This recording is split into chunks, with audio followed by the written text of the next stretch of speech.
All right, we will start now, and welcome to the release of Protector's results.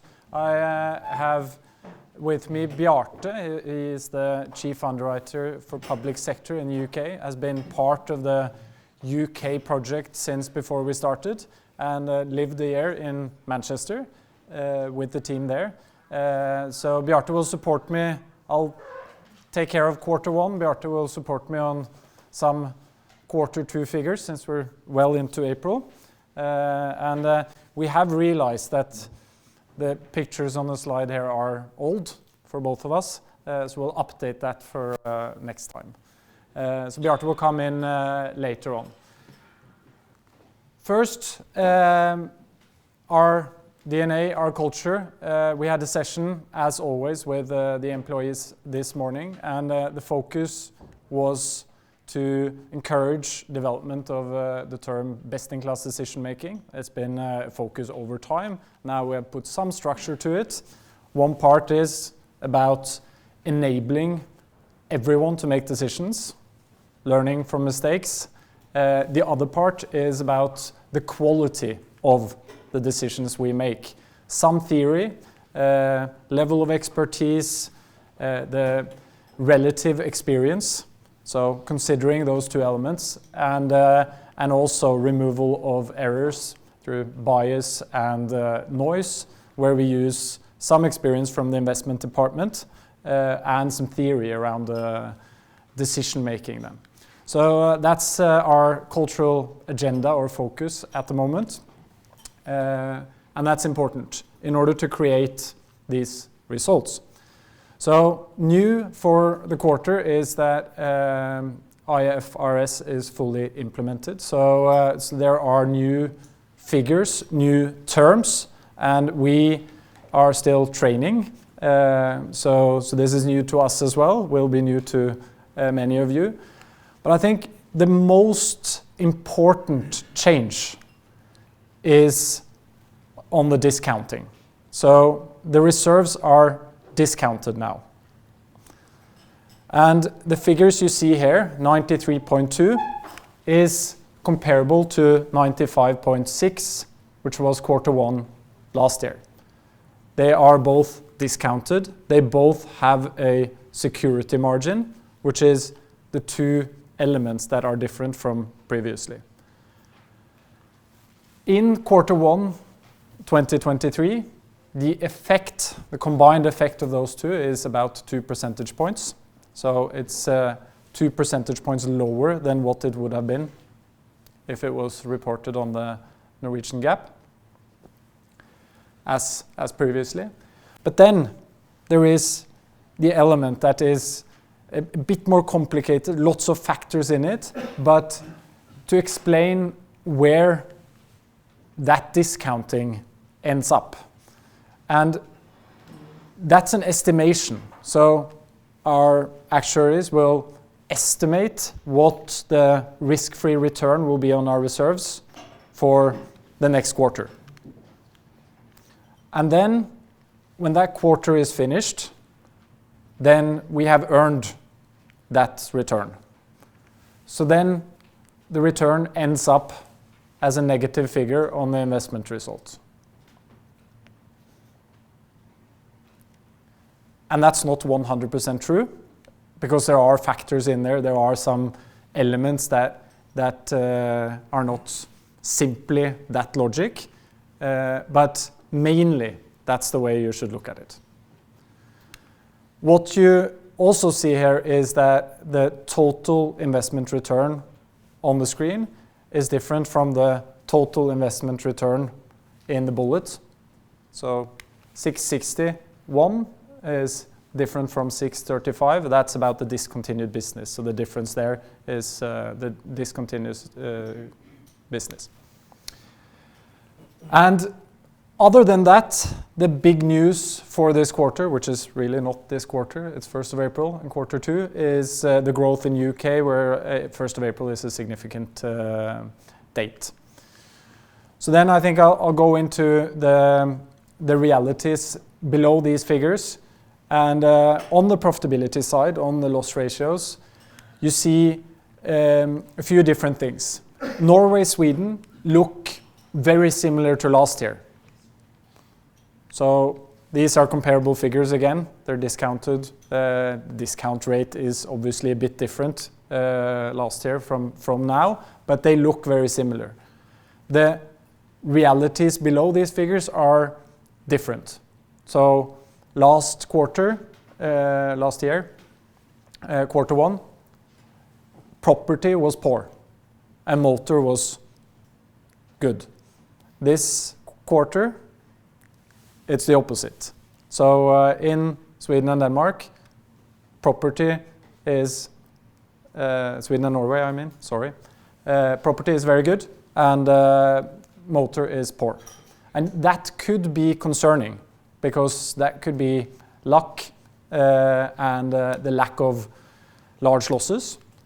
And to a certain extent, we are curious to understand further what's going on the motor side, but there are some elements that are one-off. One is explained in the runoff. So there, in quarter one 2022, we had runoff gains. A lot of it came from motor. In 23, we have runoff losses. A lot of it comes from motor. So that's one element which is fairly large and is more or less a one-off, is not about the underlying realities.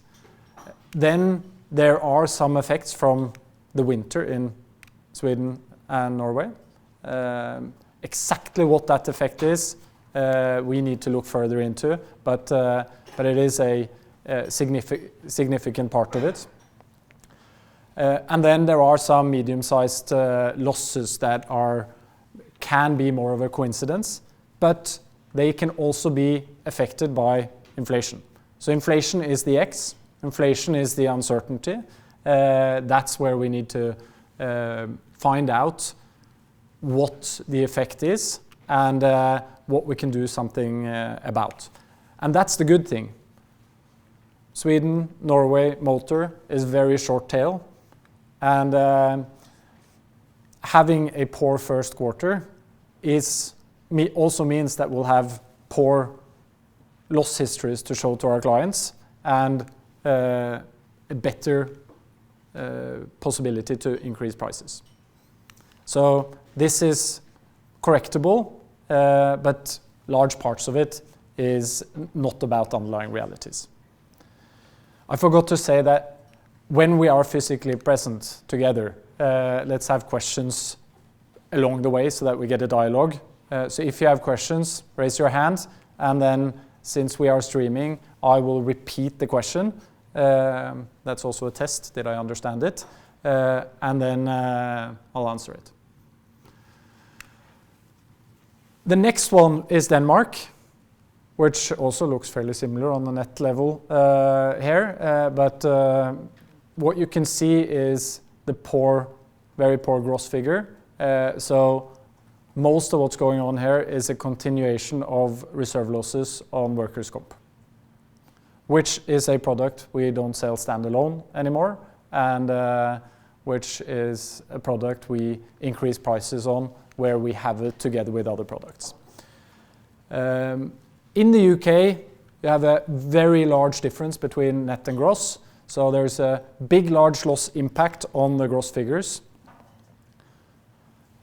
but most of it is reinsured. And on the net side, the figure is very strong, but you should normalize it by increasing it somewhat due to lack of large losses on the property side. So the combined ratio, the underlying reality is not 80, it is slightly higher.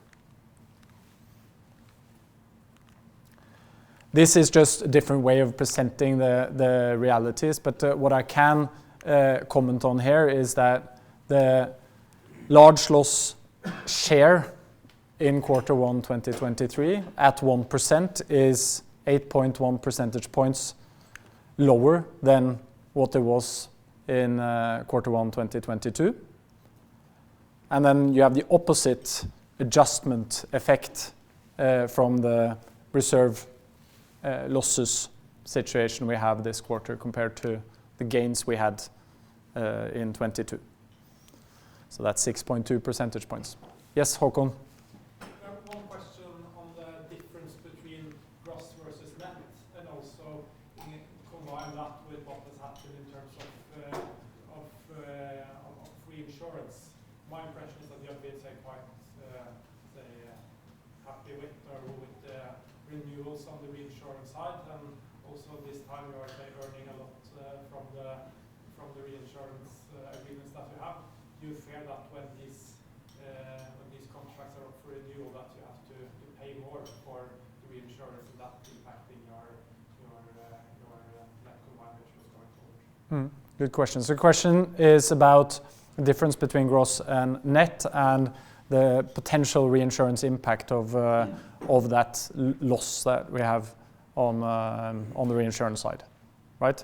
Exactly. So the big loss on the reinsurance side is related to other products than where the reinsurance market has been very hard in during 2022 and the renewal 23, which is property and in particular on the cat side.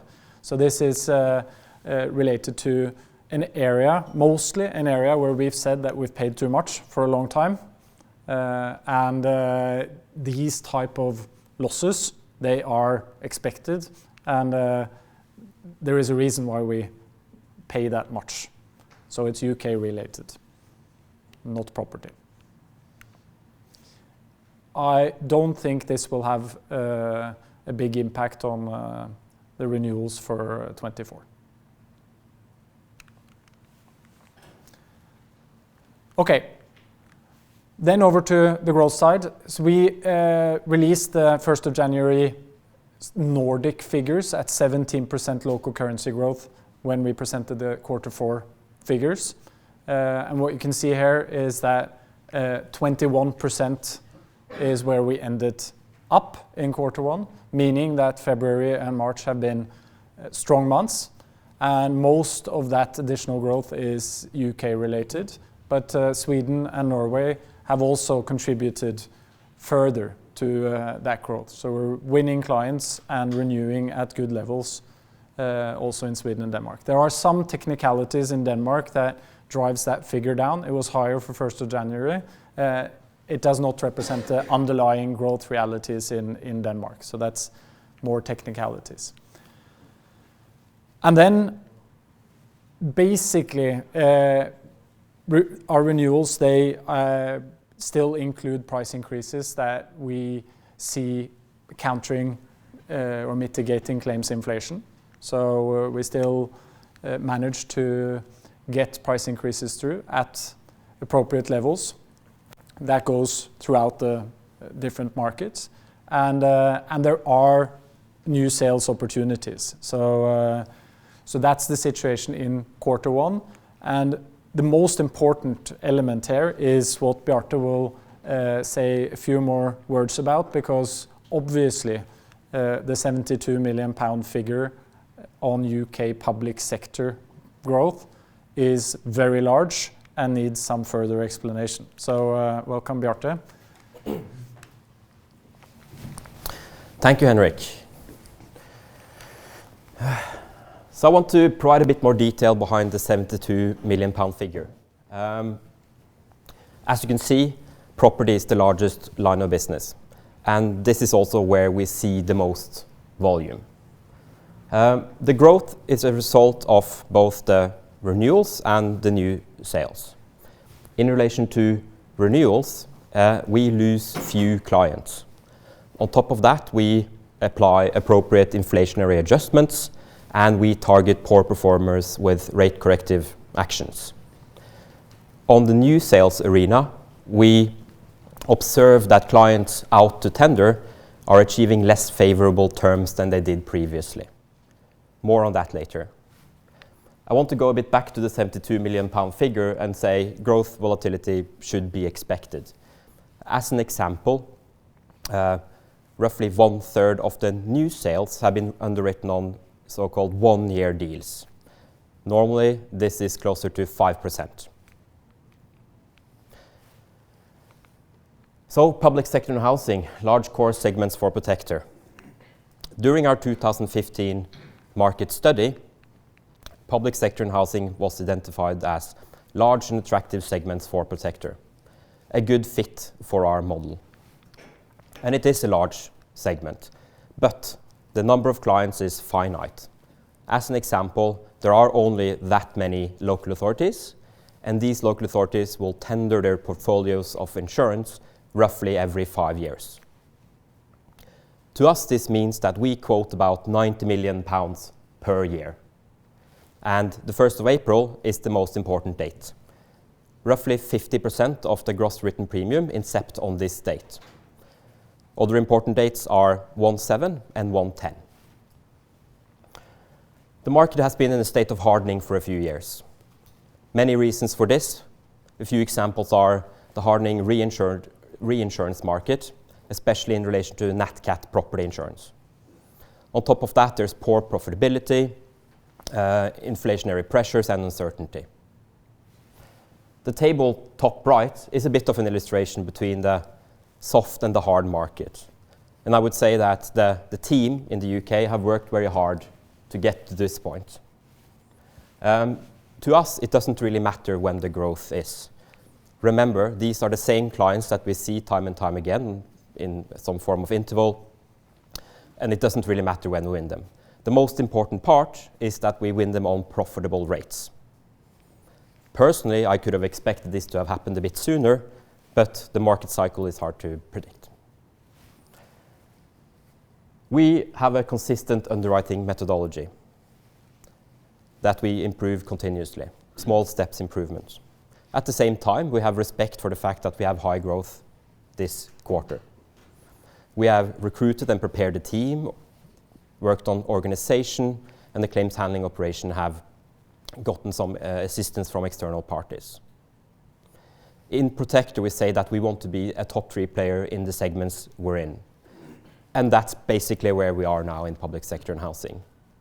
We are here to stay. We are patient. And again, remember, we will see the same types of clients and the exact same clients time and time again. I think a good target for the team might be to go for a top 2 position going forward. Thank you. Thank you, Bjarte. Thank you. There's a question. Yeah. Yes. I do have a question to Bjarte. First, congratulations with a fantastic achievement on this date.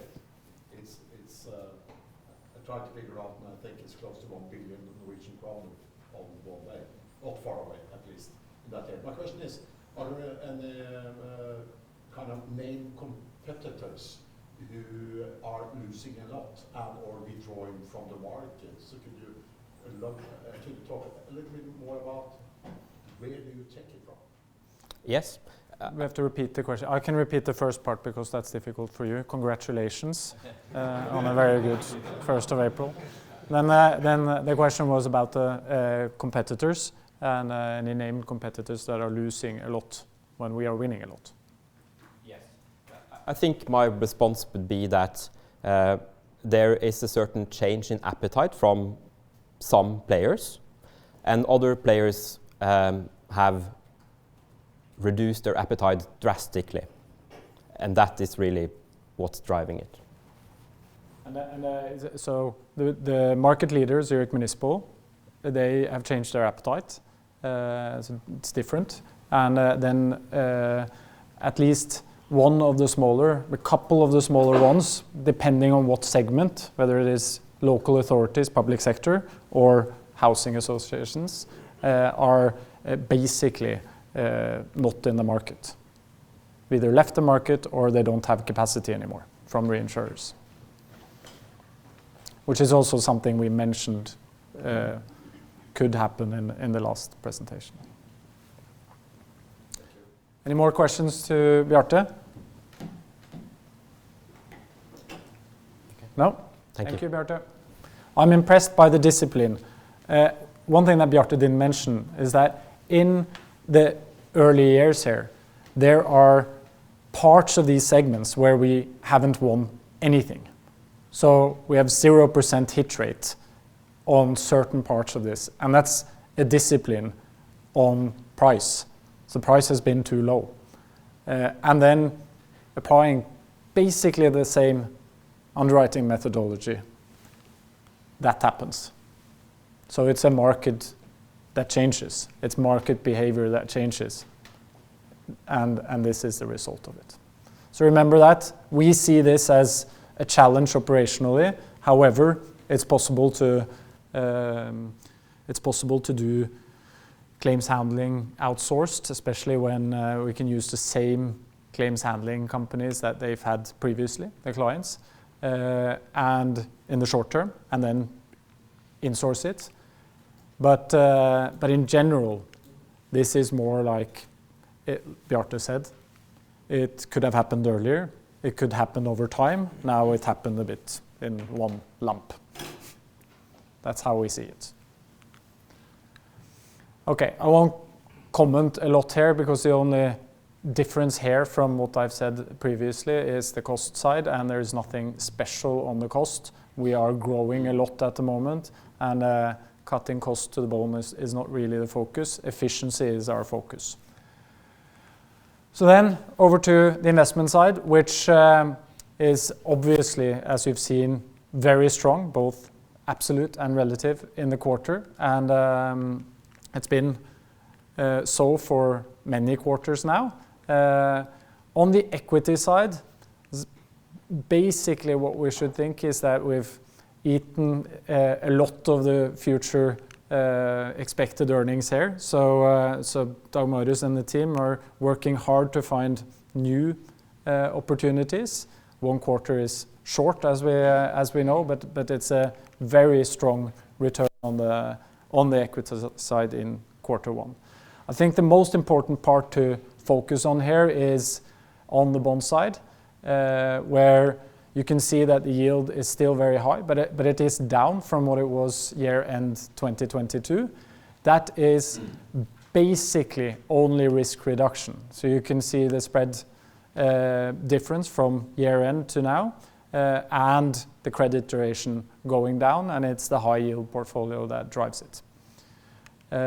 So a good situation, but like Marius likes to say, a bit of crisis because future earnings have gone down. So you see 30 to 24% on the equity side here.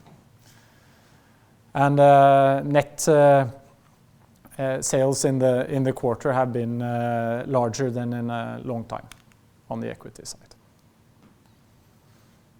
Any questions on investments? And we'll continue. These are a lot of new terms, and as I said, we are not 100% familiar with all these terms yet. We think we understand what they mean, but this is how the figures will be presented previously. I've said something about the largest effect of the new principles, and other than that, it's about terms, it's about netting some lines and looking at it in a different way. So let's get used to it, all of us, and then we'll get better together, I think. On the capital side, it's fairly simple. On the solvency side, where the requirements, they grow with growth on the investment portfolio and growth on the insurance side. So the composition is exactly the same, and we earn some money that increases the capital. So that's how that looks, and here's the composition of it.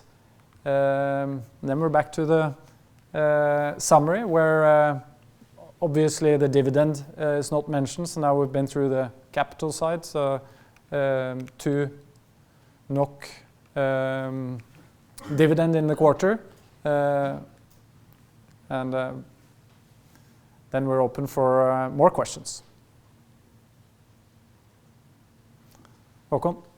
How should we think about combined ratio target going forward, given the new reporting structure and IFRS 17? You talked about the benefit of around 2 percentage points on the combined ratio. Is that as easy as we can deduct that from the 92, or?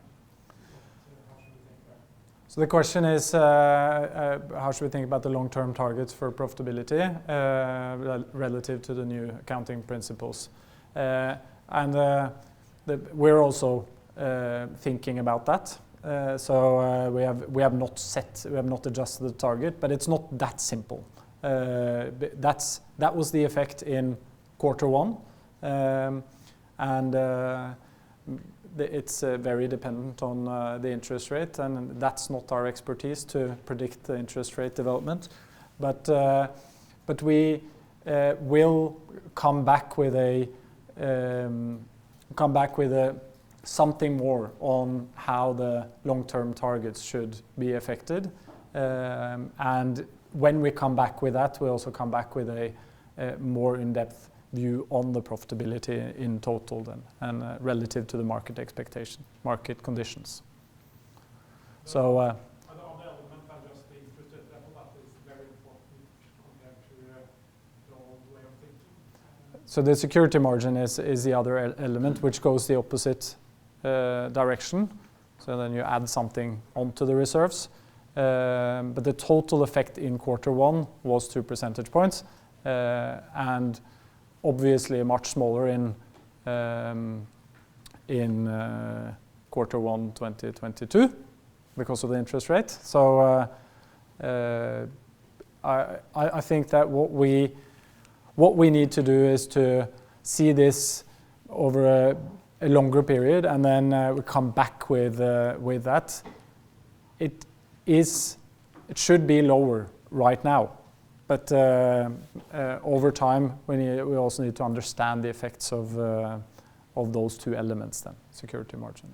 So we're not done with it. A question back to UK. So we had a good walkthrough from Bjarte on the public sector. But could you give a comment on the competitive position for Protector in commercial sector, which is not about April 1st date, but other dates then? So. Yeah, so the growth in Q1 from UK is obviously a combination between public sector and commercial sector, and the underlying realities on the growth side, they continue not from Q4 levels on the commercial sector, but higher than we had in Q3. So it's a good in certain segments, but as you know and understand, the UK commercial sector is large, and there are lots of sub-segments. The one area where we have won very little business previously, motor, commercial sector, has picked up somewhat. So there the competitive situation is slightly better than previously. Another one is it any new development you have on other countries outside of where we are today? Because you have previously commented a little bit about early preparations on potential entry points. So any news on that development?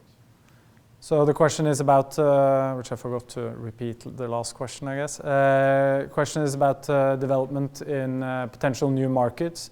And the Spanish market, I did mention that we had some negative factors in the research in the Q4 presentation, and that has developed further. So Spain is now on pause or stopped as an opportunity for now, and we're looking further into Germany and France, which were the next ones on the list. And in that research, we see that there are some positive elements relative to the learnings and the negative learnings we had in Spain. So we're working on it. It has a lot of energy and a lot of learning to look at new markets, even though we don't have any hurry to go into a potential new market. That is, we have a lot of potential in existing markets, as you can see.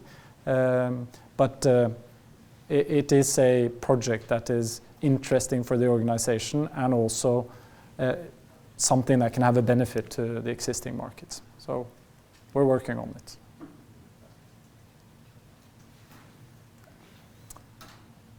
Further questions?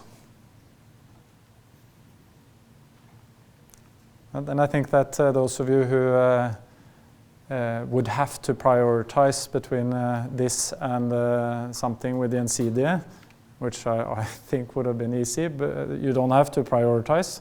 You have time to get over there. So thank you.